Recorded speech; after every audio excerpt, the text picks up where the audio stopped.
The Cross Amidst the Storm.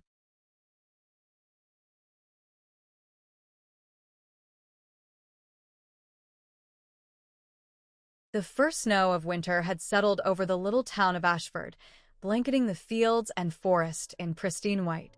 Among the towering pines stood an old wooden cross, weathered but unwavering, a symbol of faith for generations. Every Christmas Eve, the townsfolk gathered at the cross, lighting candles and singing hymns in its presence. They believed that whoever came to the cross in faith would find hope, no matter how lost they felt. This year, however, the tradition was at risk. A fierce storm was brewing, and many feared the journey to the cross would be too dangerous. Among them was Joseph, a young man who had been struggling with doubt. Life had been harsh, and he questioned whether God was truly listening. Despite the warnings, Joseph felt an undeniable pull in his heart.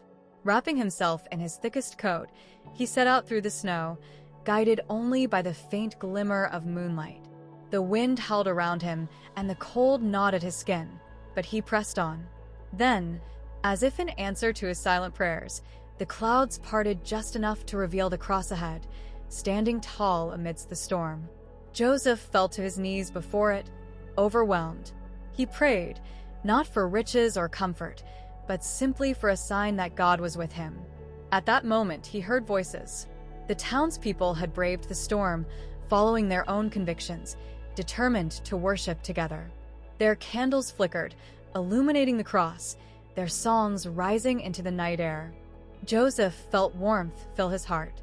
He had questioned whether God was listening, but here, in the midst of the storm, he saw the truth.